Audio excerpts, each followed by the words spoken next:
J'ai reçu le Christ Jésus. Marchez en lui. Enraciné et édifié en lui. Et affermi dans la foi. Selon que vous avez été enseigné. Abondant en elle avec des actions de grâce.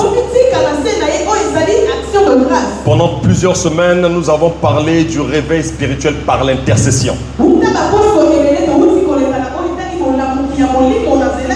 Et le dimanche passé, le Seigneur nous a parlé de l'intercession endurante.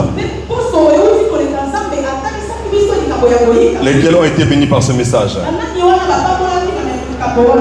Et ce matin, nous allons débuter un nouveau thème qui s'intitule La nécessité de vivre une vie de sacrifice à Dieu. La nécessité de vivre une vie de sacrifice à Dieu. Genèse 22, le verset 2, la Bible dit: après ces choses, Dieu mit Abraham à l'épreuve et lui dit: Abraham, et il répondit: me voici. Dieu dit: prends ton fils unique, celui que tu aimes, Isaac. Va-t'en au pays de Morija et là offre-le en holocauste sur l'une des montagnes que je te dirai. Vous connaissez mieux que moi l'histoire de Père Abraham, qui pendant longtemps était stérile et qui, avant d'avoir l'enfant de la promesse, a eu un enfant avec Agar. Et malgré les 25 ans de longue attente, le Seigneur vient à lui et lui fait une demande précise.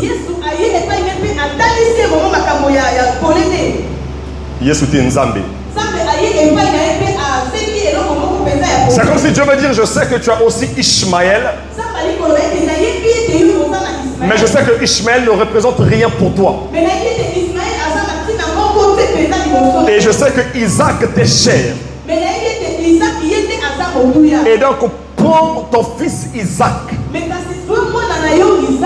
Et Dieu est tellement précis qu'il ne lui demande même pas de demander l'aval ou la vie de son épouse.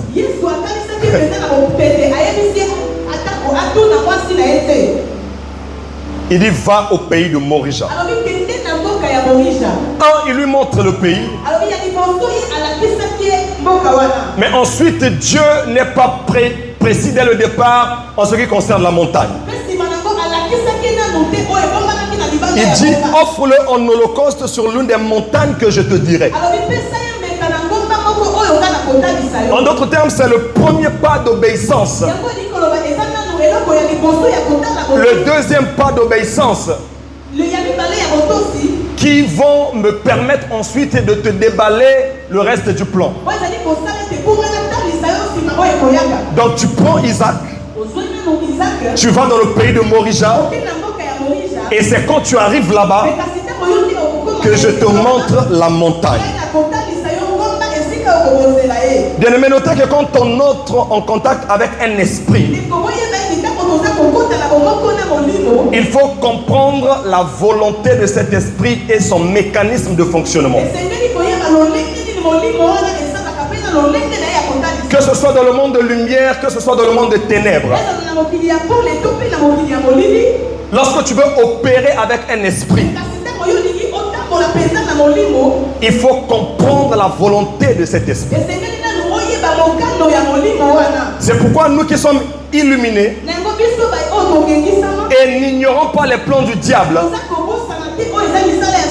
on sait qu'il n'est pas important pour nous d'aller dans les loges. On sait qu'il est sans importance pour nous d'aller chez les marabouts. Parce que par l'illumination qu'apporte le Saint-Esprit, on sait que si on y allait, il y aura des conséquences. Et des conséquences néfastes.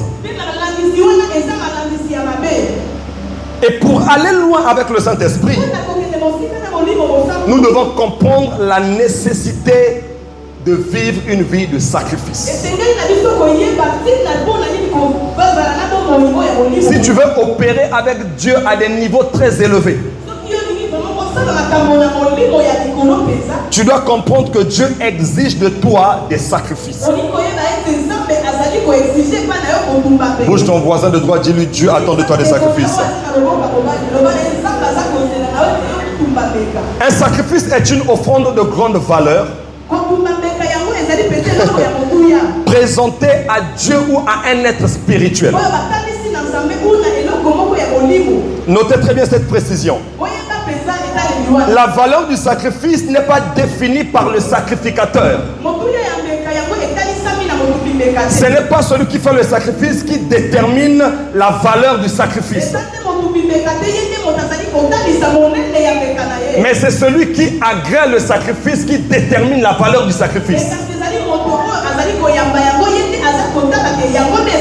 Hébreux 12:2, la Bible dit: ayant les regards sur Jésus. Premièrement, il est le chef et le consommateur de la foi. Donc c'est Christ qui est l'auteur de notre foi. Et les actes de foi que nous posons sont consommés par lui. Je suis souvent étonné d'entendre les gens dire: j'avais la foi mais je n'ai pas vu telle chose se produire. En réalité, tu as pensé avoir la foi. Mais ce que tu as considéré comme étant la foi, lorsque Jésus l'a évalué, il s'est rendu compte que ça n'avait aucune valeur. Et comme le monde spirituel est un monde de transactions, tu as tendu le billet, mais il n'y a pas eu de retour. Parce que ce que tu as donné, c'était que les pièces. Est-ce que j'ai mal parlé? Est-ce que même Jésus-Christ, lorsqu'il vient sur la terre, il n'a pas choisi délibérément le sacrifice à offrir à Dieu pour le salut des hommes.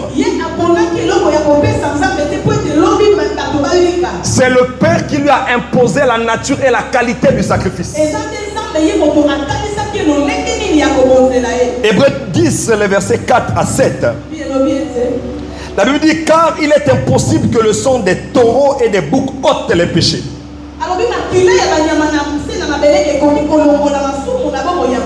C'est pourquoi Christ entrant dans le monde dit: tu n'as voulu ni sacrifice ni offrande, mais tu m'as formé un corps. Dieu veut sauver le monde. Et il veut sauver le monde au travers son fils. Mais il ne veut pas sauver son fils au travers des prescriptions que son fils aurait à définir lui-même.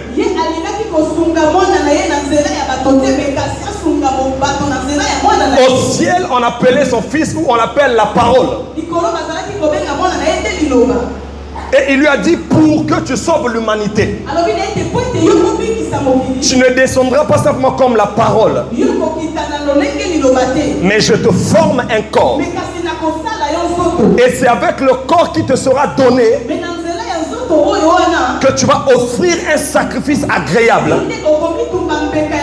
qui me permettra ensuite de sauver l'humanité. Dis à quelqu'un: il ne t'appartient pas de définir la nature du sacrifice.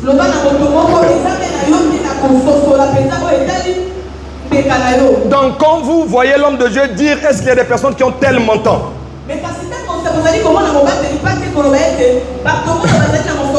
C'est-à-dire que si tu n'entres pas dans ce qu'il a annoncé, parce que ce qu'il donne en réalité c'est un sacrifice pour toi. S'il a dit apporter 1000 francs comme offrande et que tu apportes 100 francs, tu as apporté, mais ce n'est pas un sacrifice.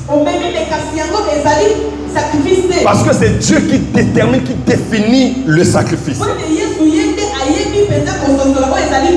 Est-ce que ça te parle? Donc tout ce que tu donnes à Dieu qui ne représente pas grand-chose pour toi.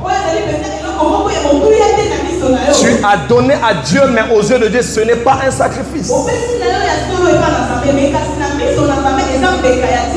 2019, je dois me marier. Et Dieu me dit, fais des offrandes.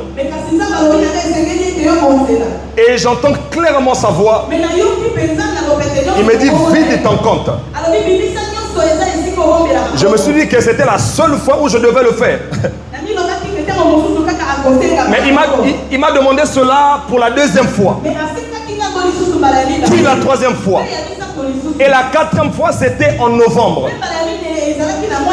Donc tu te maries en décembre, en août, sorry. Donc tu te maries en décembre, en août, Dieu te dit de vider ton compte. Je vous avoue qu'à la quatrième fois, je me suis dit que c'était un hôtel de ma famille qui combattait mon mariage. Mais s'il y a un domaine par la grâce de Dieu où j'écoute Dieu avec précision, c'est le domaine des offrandes sacrificielles.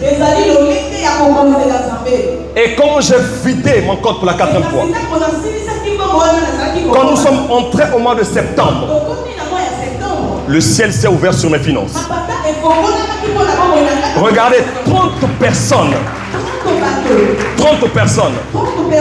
de Brazzaville, de Pointe-Noire, de Kinshasa, de Paris ont apporté dans ma vie et je n'ai jamais demandé de l'argent à qui que ce soit. Et nous avons totalisé 10 millions sans compter les biens en nature.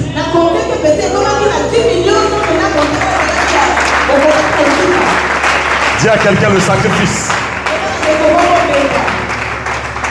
Et un frère qui a été touché par mon témoignage et qui voulait se marier aussi est venu me voir. Il m'a dit, frère Tony, j'ai été saisi par ton témoignage et je suis également en train de mettre l'argent de côté ensuite pour donner à Dieu, pour que Dieu agisse de la même façon dans ma vie.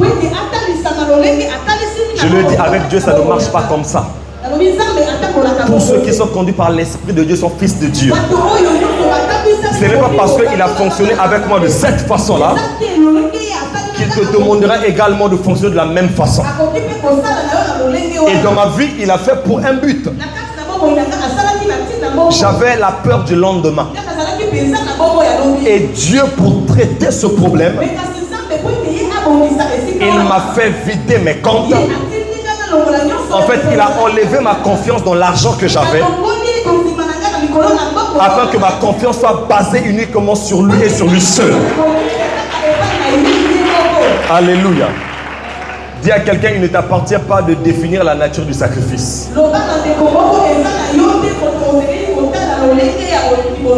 Alléluia. C'est Dieu qui définit le sacrifice. Et on ne peut pas parler de sacrifice sans parler d'alliance. Lorsque Jésus-Christ est venu sur la terre, il est venu conclure une nouvelle alliance. Et cette alliance, il a conclu au moyen de son sang. Jean 3,16, la Bible dit, car Dieu a tant aimé le monde qu'il a donné ou encore qu'il a sacrifié son Fils unique, afin que quiconque croit en lui ne périsse point, mais qu'il ait la vie éternelle. Et lorsqu'il va s'adresser à ses disciples dans Luc 22, le verset 20, il dit, cette coupe est la nouvelle alliance en mon sang qui est répandue pour vous. Il dit, cette coupe est la nouvelle alliance que je conclus ou encore que je ratifie au moyen de mon sang. Le sang de Jésus-Christ qui a été versé depuis le jardin de Gethsemane jusqu'à la montagne de Golgotha est venu séparer l'ancienne alliance de la nouvelle alliance. Et tu sais que toi et moi, nous n'avions pas accès à l'ancienne alliance. L'ancienne alliance était la chasse gardée des Juifs. Mais lorsque Jean parle du sang de Jésus dans Apocalypse, il rapporte un discours qu'il a écouté au ciel. On lui dit que tu as racheté pour Dieu ton Père les hommes de toutes langues, les hommes de toutes les races, les hommes de toutes les tribus, et tu l'as fait au moyen de ton sang. Il a dit que tu as fait d'eux un royaume et des sacrificateurs. J'ouvre cette parenthèse pour dire ceci. Dans l'ancienne alliance, quoique tout Israël appartenait à Dieu, parmi le peuple juif, il y avait un peuple qui était mis à part qu'on appelait les Lévites. Et la sacrificature s'est exercée seulement au travers du peuple lévitique. Mais le sang de Jésus, qui a inauguré une nouvelle alliance, non seulement a sauvé l'humanité, mais a fait de tous ceux qui croient en Jésus-Christ des sacrificateurs, c'est-à-dire des bâtisseurs des autels. Alléluia. Et il y a un niveau d'amour ou d'attention qu'on ne reçoit du ciel qu'au travers du sacrifice. Jean 10, 17, la Bible dit: le Père même. Et dans la réponse, il explique pourquoi. Il dit: parce que je donne, ou encore parce que je sacrifie ma vie. Il y a une dimension en Dieu où il y a un degré d'amour en Dieu auquel tu n'as accès qu'au travers du sacrifice. La Bible dit que l'amitié de Dieu ou l'intimité de Dieu ou encore les secrets de Dieu sont pour ceux qui le craignent. En d'autres termes, pour ceux qui disent oui et amen à tout ce que Dieu leur demande de faire.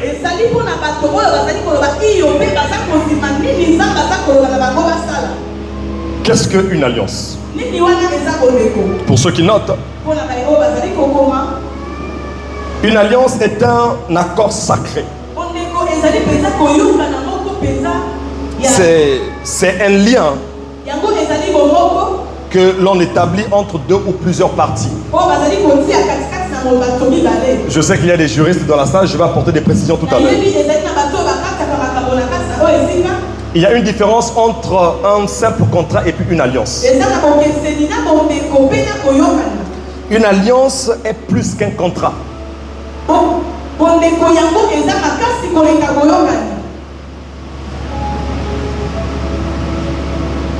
Dans un contrat, par exemple dans un contrat de vente, dans un contrat de vente par exemple, si le pain coûte 150, j'emmène mes 150, je donne au vendeur, il me donne le pain. Mais vous voyez très bien que cet acte se pose entre lui et moi seulement. Mon enfant ne peut pas venir et dire que mon père t'avait donné 150. Tu lui as donné du pain. Et comme je m'appelle aussi Nzikou, il faut que tu me donnes également le pain sur la base des 150 de mon père. Non, non, ça ne se passe pas comme ça. Le contrat, c'est entre les parties prenantes seulement. Voilà. Mais l'alliance va au-delà. L'alliance a plus de conditions qu'un simple contrat. Je vais t'emmener ça dans le monde spirituel. afin que tu comprennes. Lisons Genèse 17, le verset 7. Genèse 17, le verset 7. La Bible dit, j'établirai mon alliance entre moi et toi et tes descendants après toi, selon leur génération.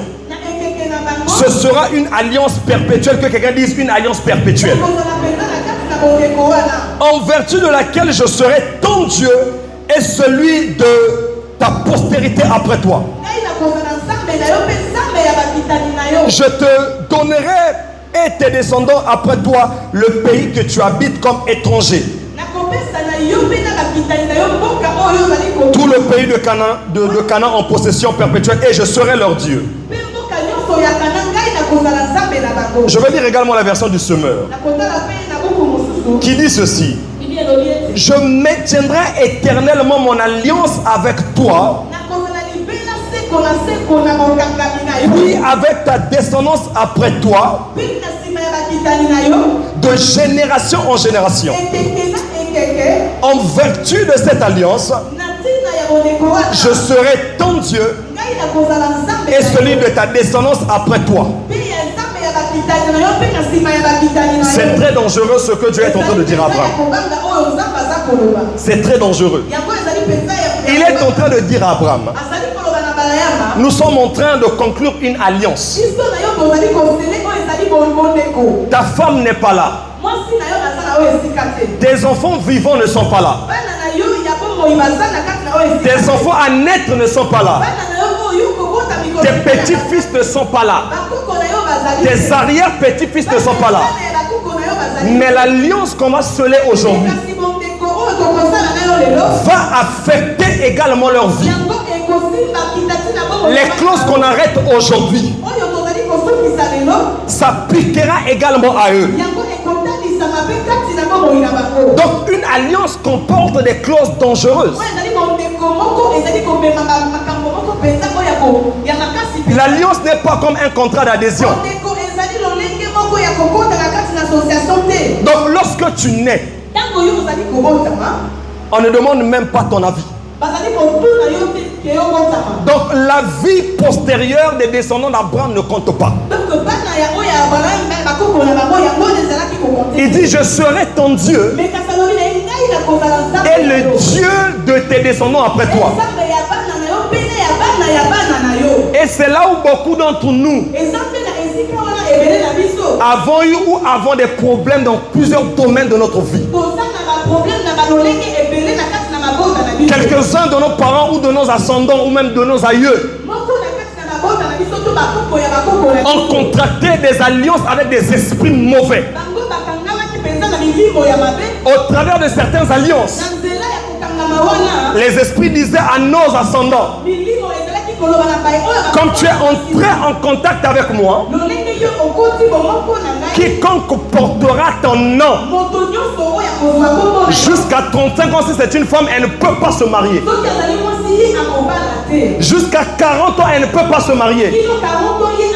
Si elle veut, elle peut aller loin dans les études. Si elle veut, elle peut travailler, elle peut devenir chef. Mais pour que l'autel de cette alliance parle, cet autel doit être rendu efficace au travers du célibat de tes enfants. Donc lorsque tu nais, et même quand tu donnes ta vie à Jésus, c'est ton esprit qui est sauvé. Mais ton sang est rattaché à l'histoire de ta famille.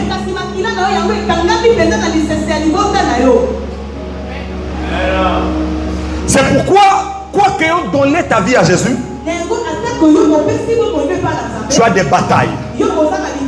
Et moi j'ai découvert ça après mon mariage. Lorsqu'on a fait une première fausse couche, je me suis dit que c'était normal.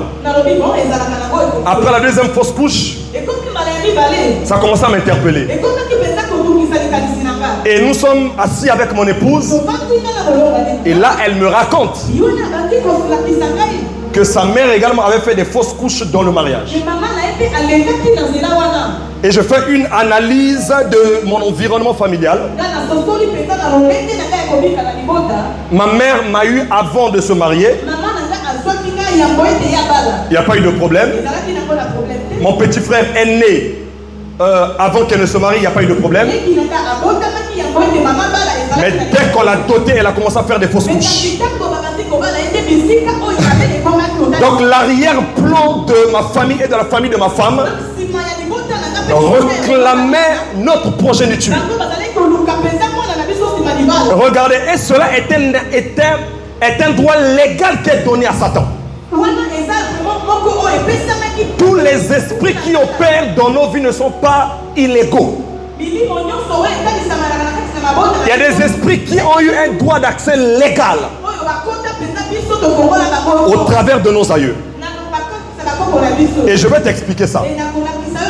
Genèse 49, le verset 25. J'entends quelqu'un dire, ah, Sobna Yebaka. C'est Jacob qui est en train de parler à son fils Joseph. Il dit, c'est l'œuvre du Dieu de ton père qui fera quoi? Répétez ça avec moi. C'est l'œuvre du Dieu de ton père qui fera quoi?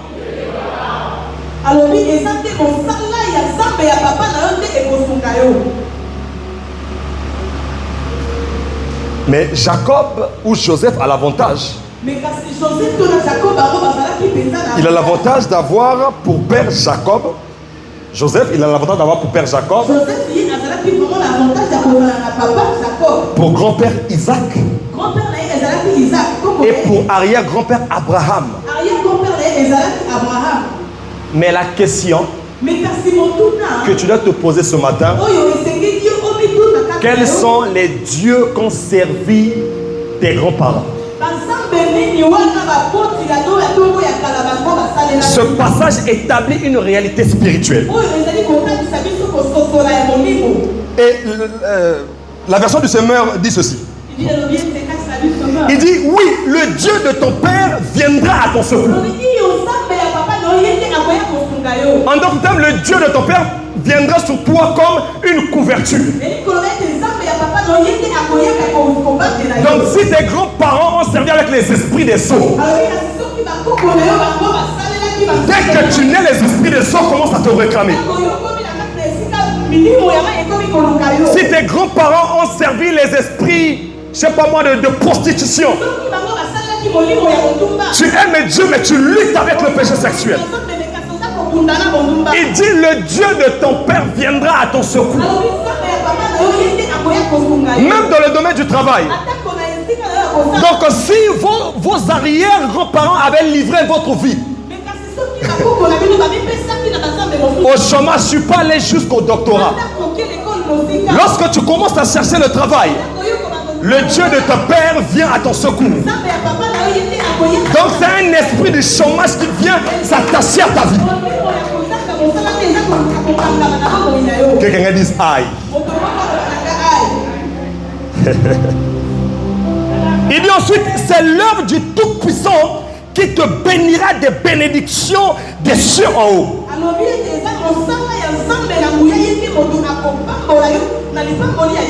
Donc le Tout-Puissant te bénira parce que tes grands-parents ont servi le Tout-Puissant.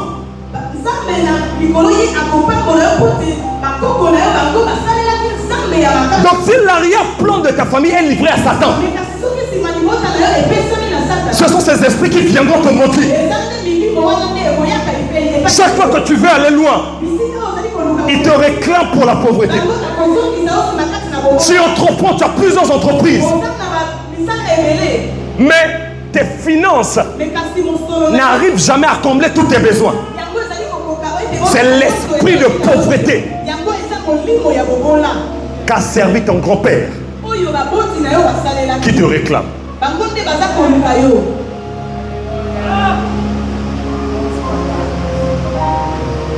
Est-ce que quelqu'un est éclairé ce matin? C'est pourquoi il faut parfois avoir l'humilité de t'arrêter et d'analyser et de comparer ta vie en tant que chrétien et la vie de tes frères et sœurs, de tes cousins et de tes cousines. Si tu vois les mêmes choses se produire dans vos vies, oui, tu es sauvé. Oui, tu hériteras du ciel. Mais puisque tu es sur la terre, les alliances de tes parents te réclament. J'aime ce passage qui dit ceci. Une génération s'en va, une autre arrive, mais la terre subsiste toujours. La terre est comme une carte mémoire. La terre est comme un cahier où on enregistre les données. Même si tes aïeux sont passés, dès que tu viens sur la terre va émettre une info selon laquelle X ou Y appartenait à telle famille. Et comme il appartenait à cette famille, et que ses aïeux ont livré leur progéniture à nous, esprit mauvais, nous avons un accès légal. Alléluia. Une alliance comporte donc des clauses. Ça comporte des droits. Ça comporte des obligations. Et chaque être humain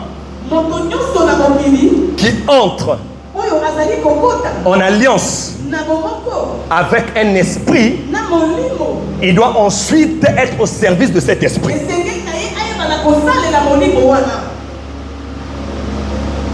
C'est pourquoi servir Jésus-Christ de tout son cœur n'est pas négociable.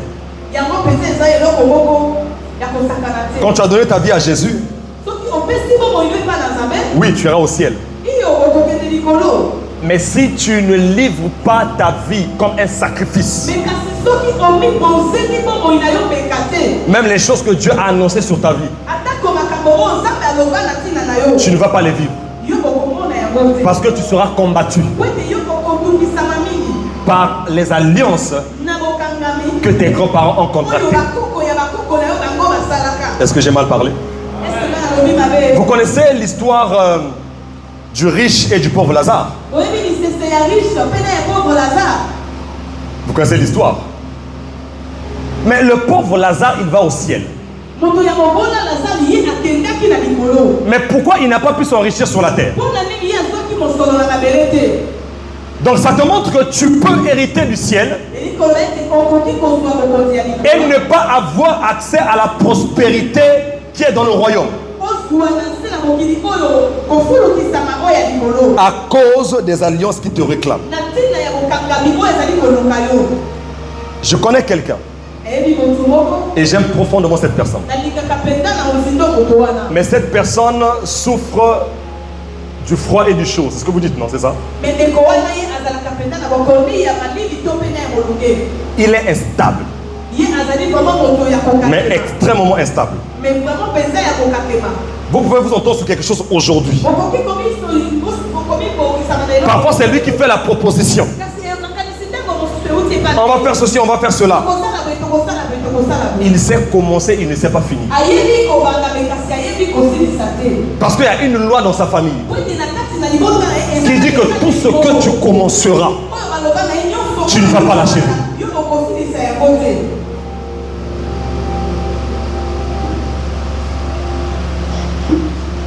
Et pour remporter la victoire sur ces alliances, il faut servir Dieu. Dis à quelqu'un, sers Dieu. Josué 24, le verset 14, la Bible dit, il dit, maintenant craignez l'Éternel et servez-le avec intégrité et fidélité. Il dit, faites disparaître les dieux qu'ont servi vos pères ou encore vos ancêtres. Donc Josué est en train d'expliquer au peuple ici. Donner sa vie à Dieu n'est qu'un premier pas. Mais ce premier pas ne te donne pas accès à toute la gloire de Dieu sur la terre. Pour avoir accès au tout de Dieu, tu dois le servir. Mais tu ne le sers pas comme tu veux. Je vous ai dit que le sacrifice, ou du moins la qualité du sacrifice n'est pas définie par toi. C'est le consommateur du sacrifice qui définit la nature et la qualité du sacrifice. Il dit on ne sert pas Dieu comme tu veux. Servez-le avec intégrité et fidélité.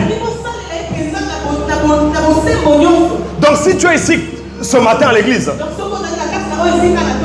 tu sers Dieu, mais que le véhicule que tu as garé dehors,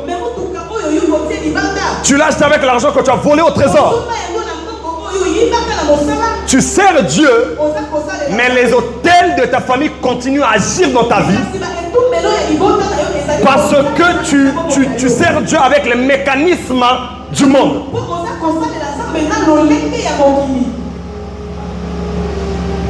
J'entends quelqu'un dans la que nous sommes ça.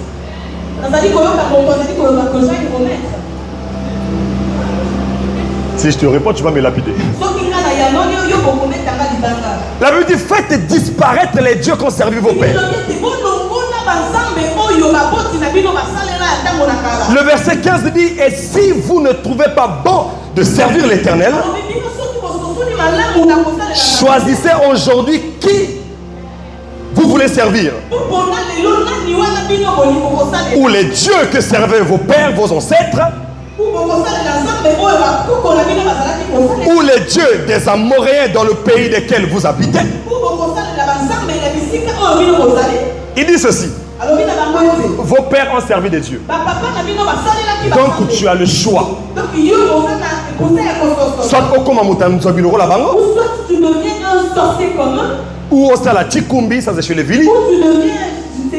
En tout cas, faire tout ce que tes aïeux font.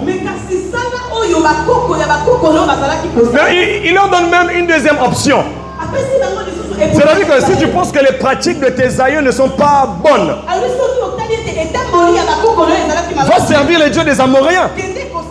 C'est-à-dire deviens franc-maçon, deviens tout ce que tu veux.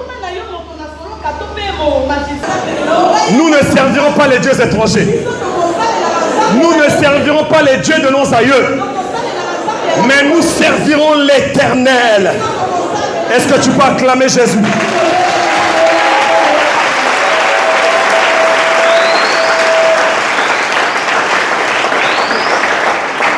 Ça veut dire quoi?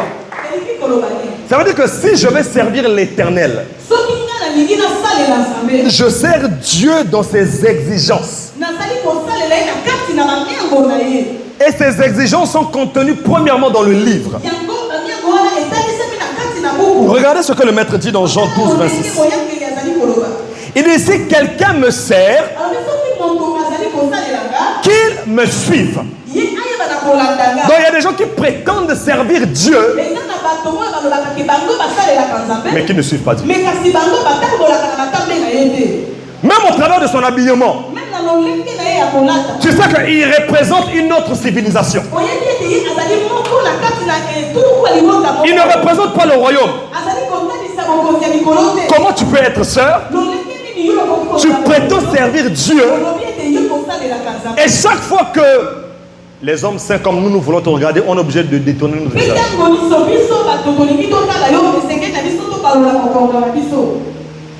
Malheureusement, même certaines femmes mariées, vous habillez mal. Vous tuez notre prophétique.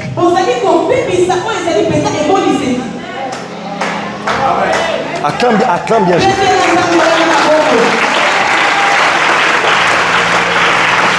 Vous souillez nos yeux.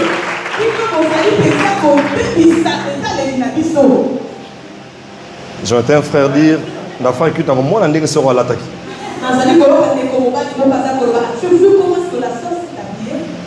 Non, ne fais pas ça, elle va changer après. Et là où je suis, là où aussi sera mon serviteur. Beaucoup d'entre nous,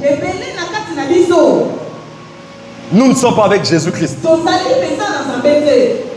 Parce que nous prétendons le servir, mais nous ne le suivons pas. Il dit, et là où je suis, là aussi sera mon serviteur. Ça veut dire quoi? Ça veut dire que si hier j'ai fonctionné avec lui d'une certaine façon, lorsque je vais changer de méthode, je l'emmène également à opérer dans les nouvelles méthodes. Si quelqu'un me sert, le Père l'honorera. Homme, frère, femme, sœur, si tu ne te sens pas honoré par Dieu, pose-toi une question. Suis-je en train de servir Dieu tel qu'il voudrait que je le fasse? Surtout pour nous les stars. Allez, ici à Talangaï, on appelle une année. Mais il y a des églises où 10 ans après, 15 ans après, 20 ans après, la vie de la personne est la même. Et ces personnes-là, elles sont très audacieuses.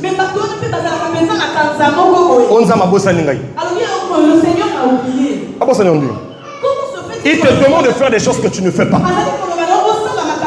Du coup, il ne sait pas t'honorer. Acclame Jésus.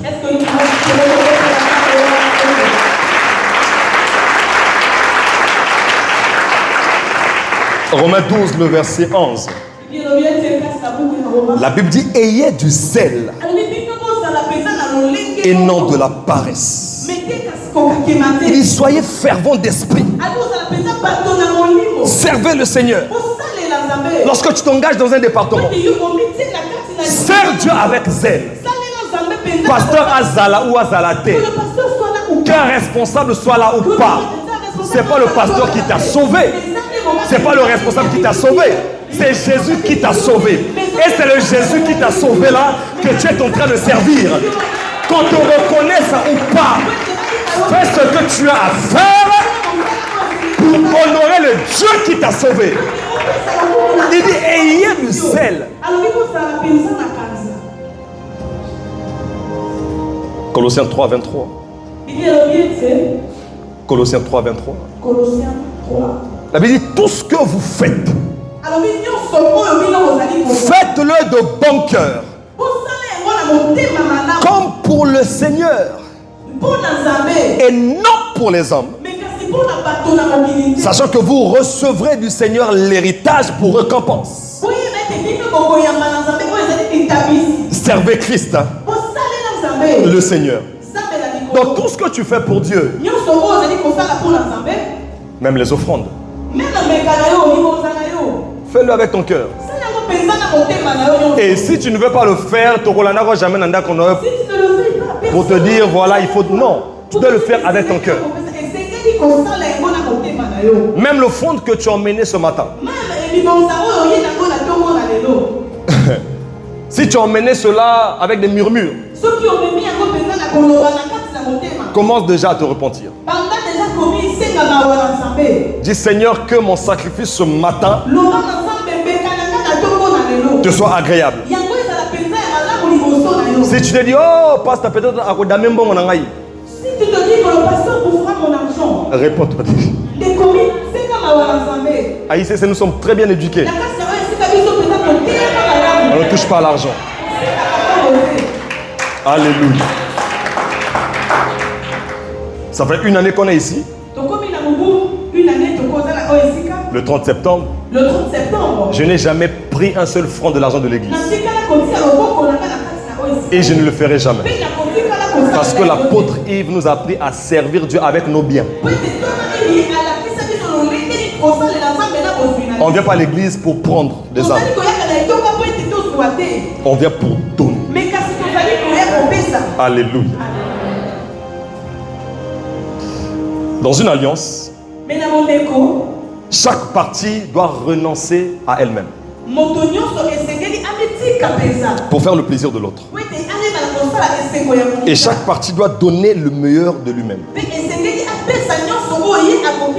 Donc si tu es entré dans l'alliance avec Christ, alors tu dois savoir qu'il y a des sacrifices auxquels tu dois consentir. Luc 9. Le verset 23. Ce passage est terrible. Il dit, si quelqu'un veut venir à moi, qu'il renonce à lui-même. Aïe, aïe, aïe, aïe, aïe, aïe, aïe, aïe, aïe, aïe, aïe, aïe, aïe, aïe, aïe. Ça veut dire quoi? Il dit renonce à toi-même.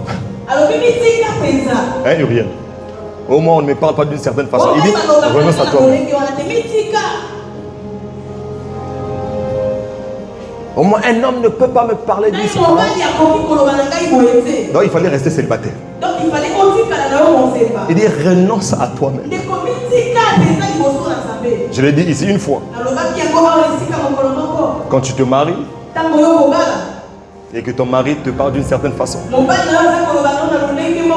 et que tu dis chez mon père ne me parlez pas comme ça. Et la mauvaise nouvelle c'est que tu n'es pas dans la maison de ton père. J'entends une sœur dire aïe. Mais par la grâce de Dieu, nous avons des frères qui sont très bien formés pour ne pas maltraiter les sœurs. Les frères n'ont pas dit amen. Ça craint. Si quelqu'un veut venir à moi, qu'il renonce à lui-même, qu'il se charge chaque jour de sa croix, qu'il se sacrifie tous les jours. C'est tous les jours. Donc chaque fois que je me lève le matin et que je mets mon costume pour aller au travail, je dois avoir en esprit. C'est vrai que j'ai des besoins. J'ai besoin d'avoir des parcelles, des maisons. Je veux avoir des jets privés. Je veux construire des grandes églises pour Jésus. Mais chaque fois que je fais, je sais que le milieu professionnel est un milieu corrompu.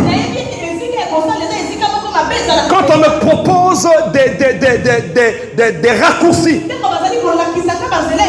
pour m'enrichir, je ne dois pas oublier que j'appartiens à Christ. Et donc je porte ma croix lundi. Si mardi on revient pour me dire toi qu'elle est qu'à drogue, bon et foutaka. Mardi je dis non. Si mercredi quelqu'un vient, oh je suis une grande autorité de ce pays, je peux changer ta vie. Il suffit que comme un double SIM. Mercredi, je porte ma SIM. Non, je porte ma croix, sorry. Je dis non. Si je dis une très belle femme qui peut-être est mon chef me dit jeune homme, tu vois depuis que tu es ici, tu es stagiaire, ta condition ne change pas. Mon mari n'est pas là.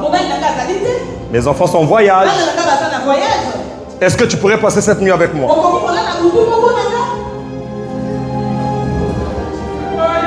J'entends quelqu'un dire, ah, j'irai faire la nuit de prière là-bas. Non.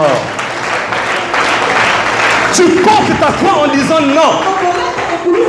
S'il faut qu'on me charge de cette entreprise, je préfère quitter que de sortir avec la maman de Trouille. Un jeune devait acclamer ce matin.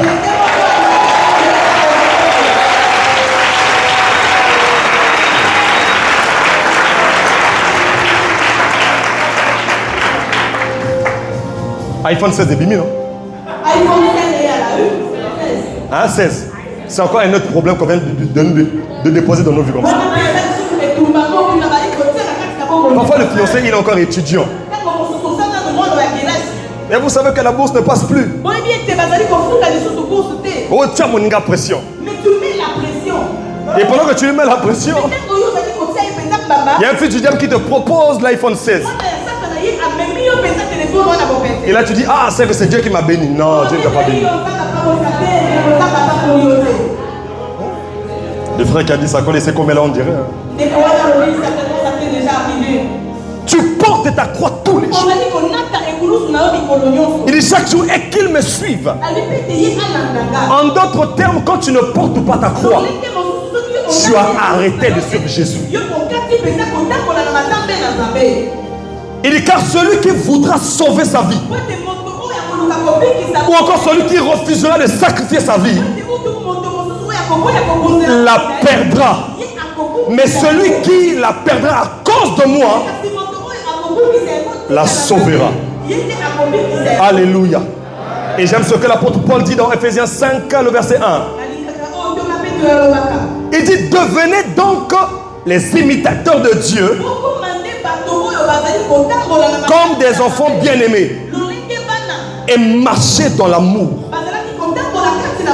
à l'exemple de Christ qui nous a aimés et qui s'est livré lui-même à Dieu pour nous comme une offrande et un sacrifice de bonne odeur.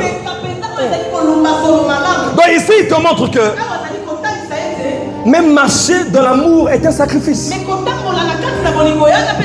C'est-à-dire que le moto a le mais lorsque tu le vois, tu es obligé de bien le traiter. C'est un sacrifice.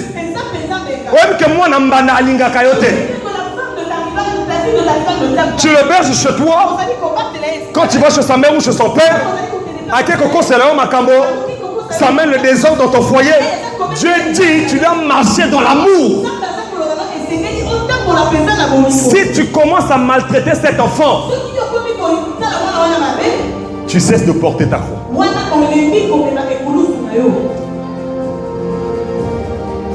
Et Jésus a été un exemple d'amour. Pendant qu'il est en train de souffrir, il dit Père, pardonne-leur, car ils ne savent pas ce qu'ils font. C'est que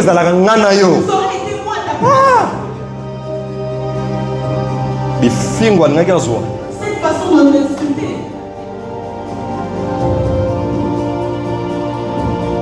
Dis à quelqu'un, paye le prix. Dis que ta vie soit un sacrifice. En fait, je suis en train de te dire que ta vie peut devenir un hôtel. Oui. Ta vie peut devenir un hôtel.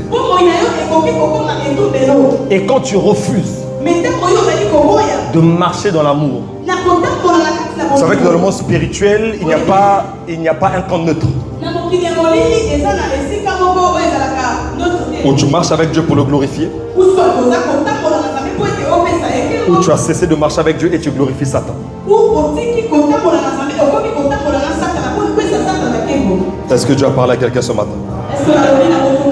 Est-ce que Dieu a parlé à quelqu'un ce matin? Que ma vie soit une fleur, un parfum pour toi, Seigneur. Que ma vie soit une fleur,